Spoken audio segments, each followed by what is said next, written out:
Hi అండి, welcome back to my channel. ఈ వీడియోలో బయట షాపుల్లో దొరికేలాంటి ఆలూ చిప్స్ని ఇంట్లోనే క్రిస్పీగా, టేస్టీగా, హెల్తీగా ఎలా ప్రిపేర్ చేసుకోవాలో చూద్దాం. ఇప్పుడు చిప్స్ ప్రిపేర్ చేసుకోవడానికి నేను ఇక్కడ 4 బంగాళాదుంపలను తీసుకున్నాను. ఈ బంగాళాదుంపలు కొంచెం కొత్త బంగాళాదుంపలు అయితే స్టార్చ్ తక్కువగా ఉంటుంది. ఇప్పుడు వీటిని ఈ విధంగా పీల్ చేసుకొని నీట్గా కడగాలి. 2-3 సార్లు నీట్గా కడిగి స్లైసర్ సహాయంతో స్లైసెస్ చేసుకోవాలి. ఈ స్లైసెస్ మరీ సన్నగా ఉండొద్దు, మరీ లావుగా ఉండొద్దు, మీడియం ఉండాలి. అప్పుడే బాగుంటాయి, లేదంటే మాడిపోతాయి మనం డీప్ ఫ్రై చేసేటప్పుడు. ఇప్పుడు ఈ స్లైసెస్ని చక్కగా ఒక 2-3 సార్లు కడగాలి, ఇందులో ఉన్న స్టార్చ్ పోయేంత వరకు.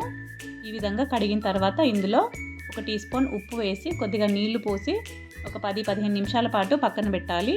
ఇప్పుడు 10-15 నిమిషాల తర్వాత ఒక కాటన్ క్లాత్ పైన ఈ విధంగా విడివిడిగా పరుచుకొని ఆరబెట్టుకోవాలి ఫ్యాన్ కింద.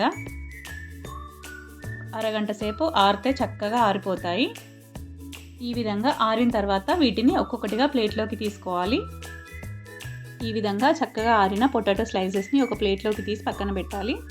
మరో పక్క స్టవ్ పైన ఒక ప్యాన్ పెట్టి అందులో డీప్ ఫ్రైకి సరిపడా ఆయిల్ వేసుకోవాలి. ఆయిల్ హీట్ అయ్యాక ఈ బంగాళాదుంప స్లైసెస్ని ఒక్కొక్కటిగా విడివిడిగా వేసుకోవాలి. ఈ విధంగా వేసుకున్నాక ఫ్లేమ్ని మీడియం టు హై ఫ్లేమ్లో పెట్టి మాత్రమే మనము డీప్ ఫ్రై చేసుకోవాలి. సిమ్లో పెడితే ఆయిల్ ఎక్కువ లాగుతాయి, అలాగే హైలో పెడితే మాడిపోతాయి. ఈ విధంగా మీడియం టు హై ఫ్లేమ్లో పెట్టి చక్కగా డీప్ ఫ్రై చేసుకోవాలి. చిప్స్ ఫ్రై అయ్యాయా లేదా అని మనం ఎలా తెలుసుకోవాలంటే ఆయిల్లోంచి బబుల్స్ రావడం ఆగిపోతాయి. అదే టైంలో మనం ఆయిల్లోంచి తీసేసుకోవాలి, లేదంటే చిప్స్ మాడిపోతాయి. ఈ విధంగా స్ట్రైనర్లోకి తీసుకున్నాక ఆయిల్ అంతా వడిసిపోయేంత వరకు ఇలా ఉంచి బౌల్లోకి తీసుకోవడమే. ఇక్కడ నేను 4 బంగాళాదుంపల్ని ఈ విధంగా ఫ్రై చేసి పెట్టాను. ఇప్పుడు ఇందులో కొద్దిగా ఉప్పు, కారం వేసుకొని మిక్స్ చేసుకొని తినడమే అండి. మీరు కావాలంటే ఉప్పు, కారం లేకుండా ప్లెయిన్ చిప్స్ అయినా తినొచ్చు. ఆల్రెడీ మనం ఉప్పు నీళ్ళలో నానబెట్టాం కాబట్టి సాల్టీ టేస్టే వస్తాయి. చూడండి ఎంత క్రిస్పీగా ఉన్నాయో.